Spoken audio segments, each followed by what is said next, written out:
Bonjour, bonsoir, très chers internautes, c'est votre humble serviteur David Tonga. Bienvenue dans votre chaîne du Tonga Info. Présentement, nous sommes à la Fékine. Il y a une manifestation qui serait présidée par l'un des présidents parlementaires debout, Nakombo ya Milo, président Milo Mwanabute, AK45 Junior. Avec votre attention, je vous demande vraiment de s'abonner et de commenter et de partager. Nakati Fékine. Tomoni ba structure ba tendance nous surtout ezawana ba parlementaire debout bazali ba motocycliste bazali et puis na structure na kombo ya garde du pouvoir na sengi na bino bolanda po boye ba maeni nezali kolekana. On se retrouve après. Mémorandum à l'intention du vice-premier ministre, ministre de l'Intérieur, sur la gouvernance de nos provinces. Excellence, monsieur le vice-premier ministre, ministre de l'Intérieur, nous, membres de forces vives et sociales, réunis au sein de la plateforme Gardien du pouvoir, GP, en sigle, avons l'honneur de saisir votre haute autorité sur la situation de gouvernance de nos provinces. En effet, étant gardien du pouvoir, suite à une situation pénalisante qui risque de nuire et saper l'honneur du chef de l'État sur la gestion de nos provinces. Après un examen minutieux de notre part, avons constaté ce qui suit. La fragilisation des institutions provinciales par des motions de défiance des gouverneurs et présidents des assemblées provinciales. L'interpellation injuste, sans motif, de certains gouverneurs et présidents des assemblées provinciales. Eu égard à ce qui précède, les gardiens du pouvoir ont pris à titre illustratif le cas du gouverneur de la province de Lualaba. À la personne de son Excellence, M. Mouyej Manguez Mas Richard, qui du reste est bloqué à Kinshasa pour des raisons que nous ignorons jusqu'à présent. Pour la cohésion nationale, la sécurité et la paix durable au Lualaba, les gardiens du pouvoir demandent 1.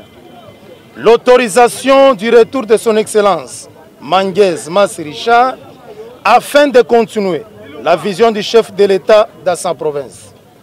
2. Le respect des textes qui garantissent l'État de droit, cheval de bataille de son Excellence Monsieur le Président de la République Félix Antoine Tshisekedi Tshilombo, prône l'égalité de tous devant la loi. Étant donné que son Excellence Mouyej Manguez Mas n'est ni visé ni par une quelconque motion, ni par une poursuite judiciaire, son retour est impératif qui s'impose. Vu l'urgence et la nécessité pour le développement de Lualaba, les gardiens du pouvoir se réservent le droit de mener des actions pacifiques de grandes envergures pour que ces derniers soient rétablis dans ses droits.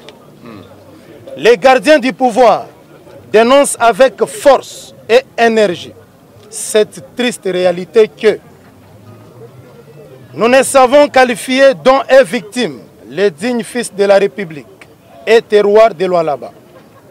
Les gardiens du pouvoir restent convaincus que la mise en œuvre de toutes les recommandations contribuera énormément à la cohésion nationale. Ça sera justice. Ainsi, les gardiens du pouvoir lancent un vibrant appel solennel à votre Excellence à bien vouloir intérioriser et mettre en œuvre l'ensemble des recommandations ci-dessus pour que l'installation d'un État de droit soit au centre de l'action gouvernementale de la République démocratique du Congo. Vous remerciant d'avance pour votre prédisposition à répondre rapidement aux préoccupations des gardiens du pouvoir. Nous vous prions d'engréer, Excellence, Monsieur le vice-premier ministre, ministre de l'Intérieur, l'expression de nos sentiments patriotiques et francs pour les gardiens du pouvoir.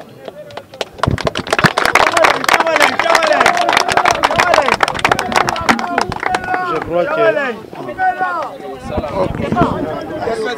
Batu to réunir population, to réunir bikolo nyonso, parce que tozo teleme la tribalisme.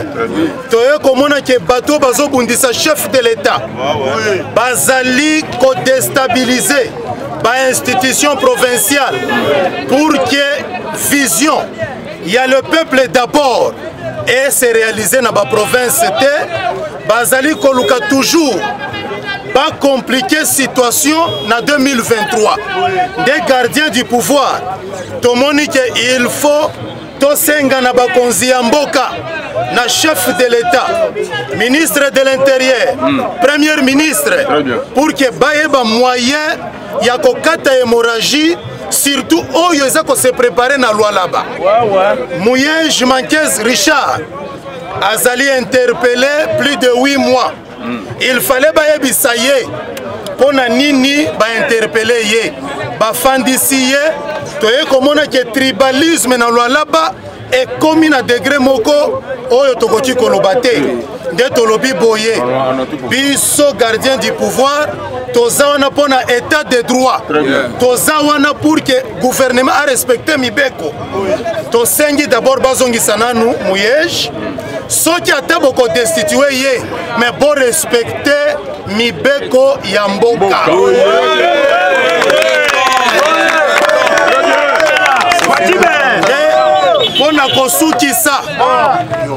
Pona kosukisa topesi mise en garde na ba oyo baza ko menacer toujours tribu ya chef de l'État.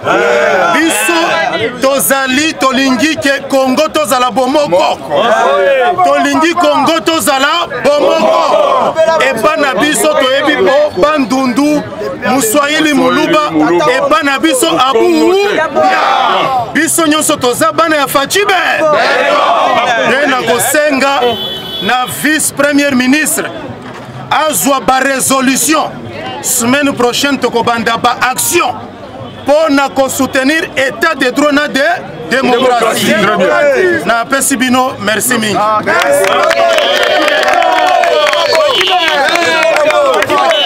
Moni baje wana oyo bato oyo bazali kosala déjà to remarqué pe to moni yango yango biso en tant que gardien du pouvoir tolobi cette fois-ci oyo nyonso ezali ya mabe à l'encontre ya chef de l'État et koleka lisusu ke prévane bomoni partout na ba province bazo destituer ba déchoir ba gouverneur olandela bo problème ezate. Alors il y a une décision totelemela yango pour que mokonza mboka na 2023 aza na facilité en ça la campagne partout.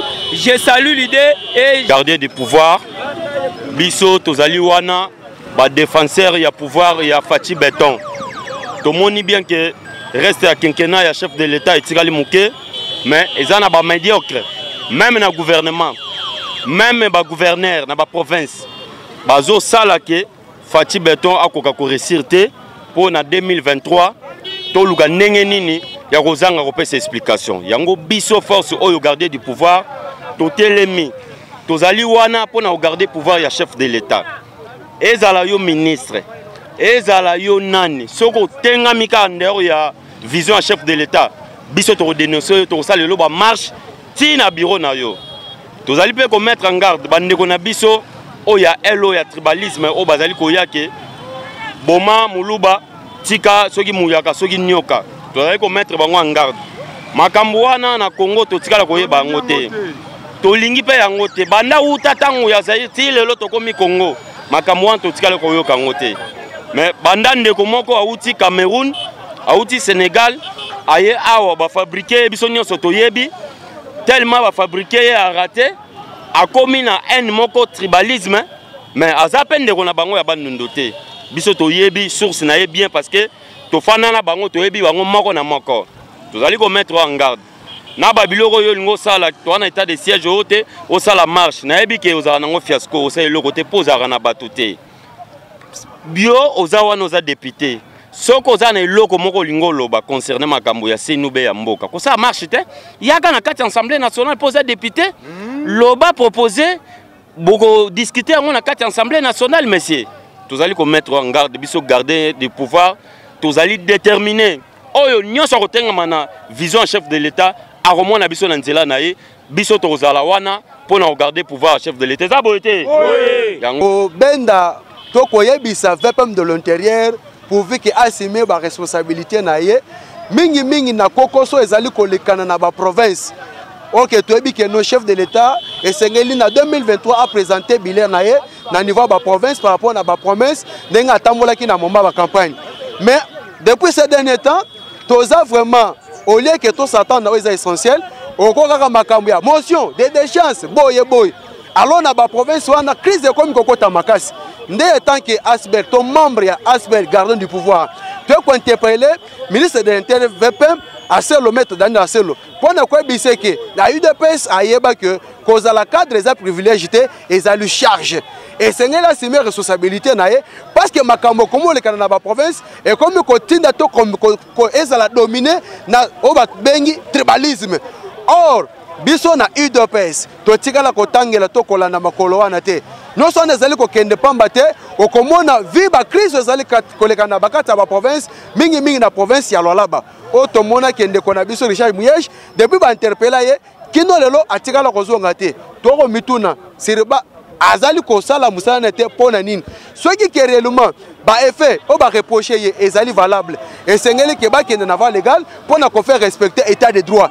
Yango à travers gardien du pouvoir donc quoi bisa bande qu'on a biso sur le plan national et international ezali gardien du pouvoir ezali structure ou ezali ko aider chef de l'état ko soutenir l'action chef de l'état et puis ko telemela na ba tendance nyo surtout ba politiciens ba koya comme mela biso division et notre tribal na kata mboka na biso to côté melango parce que mboka na biso ezaka ka moko biso no surtout toza ba congolais ozala mukongo ozala muluba ozala muswahili ozala mungala biso nyonso toza ba congolais et puis mboka na biso ezaka ka moko République démocratique du Congo wapi à travers même tu interpeller que VPM de l'intérieur assumer ma responsabilité pour être découvrir qui mène à niveau de la province parce que du fait que la crise à tout moment est dans la province ils allaient créer tout qu'on fait freiner l'action chef de l'État et puis au ça bilan Moussou sur le chef de l'État a présenté en 2023. C'est pourquoi tu as interpellé pour voir que assumer ma responsabilité. Fédéral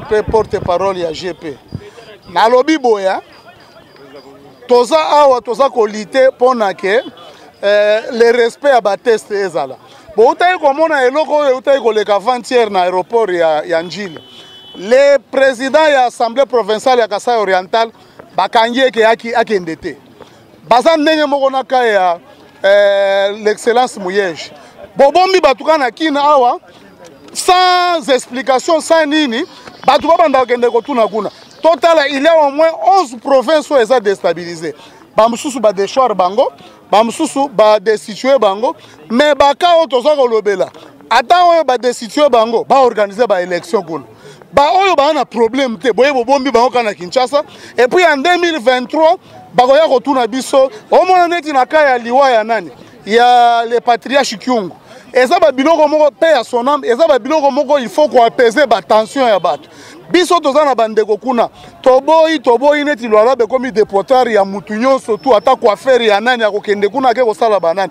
Nous sommes au milieu du village. Nous quand il y a de l'injustice on va tokotele melango tina suka vraiment. C'est pour cela soki bakozongi sa mutu na zongi kuna soki bakoluka motion ou bien après basali yango mais quand dans les vides boy tokote le melango biso c'est ça les gardiens du pouvoir quand il y a injustice totelemi quand il y a à encourager tokolobelango neti dernier mikolekoya tokopesa ba brevet d'excellence na bato ba sala msala bien lokola ba Gilles Alingeti. C'est pour cela nous voulons que Luala Bawana c'est le poumon. Hein? C'est le poumon ya Congo. Il faut qu'il y ait vraiment mutumo ya expérience. Non. Au moni ya Congo central, to moni document ebimi. Ya ke ba ibaki. Yo la kisanga, yo za journaliste chevronné. La kisanga place ba bimi ça vraiment document ya batu ya Luala. Papa totika lina 2 ans. Totika ba polémique pamba wana te. Biso nyonso tout toza na Congo toza na besoin, c'est le président Félix qui sera redevable.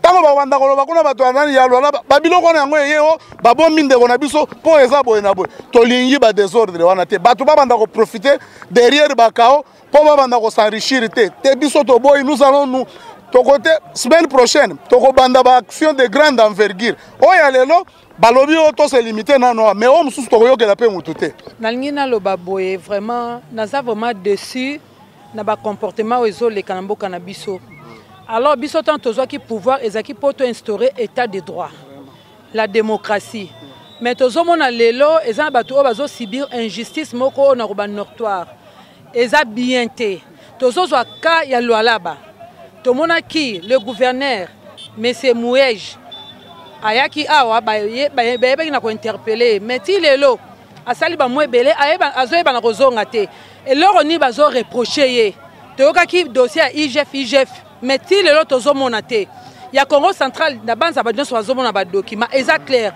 mais ya le gouverneur Mouej tozo mona eloro moko te c'est flou alors biso tant tozo pouvoir oyo attend que toza ba gardien ya pouvoir oyo toza na besoin ya justice toza na besoin mutu nyonso a se retrouver donc ba meka kozongisa excellence ba meka kozongisa gouverneur Mouej na Lualaba akene ko continuer musala na ye toza na besoin zonga ke continuer musala na ye soki selon vision chef de l'état soki ke eza na problème il faut biso ba gardien de pouvoir to mona yango ozomona ba exception ke eza boto mona ezate ke bozolongola mutu bongo ni par motion moko ya défiance ezate tolingi vraiment bazong c'est la biso le gouverneur Mouej na Lualaba et l'obso tolingi to sengi yango. Je vous dis un grand merci parce que là vous venez de suivre ce qui a été préparé na compte ya Asbel structure wapi ezali dirigé na mwana boute moko ya ba président parlementaire de bout de l'UDPS Milo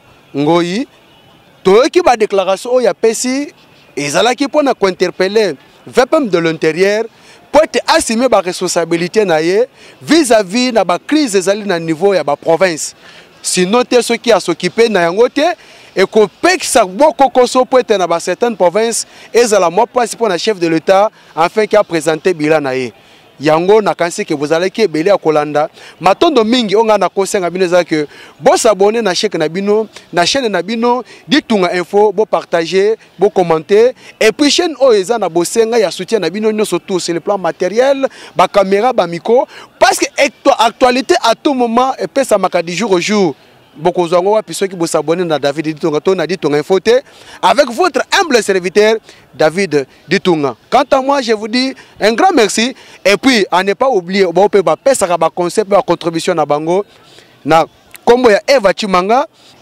Alpha Kambila Mama Charlotte Ndenga Bossa Paris bozali ebele mais pona lelo na suki wana tokuta na mbala sima teke nzambe apambola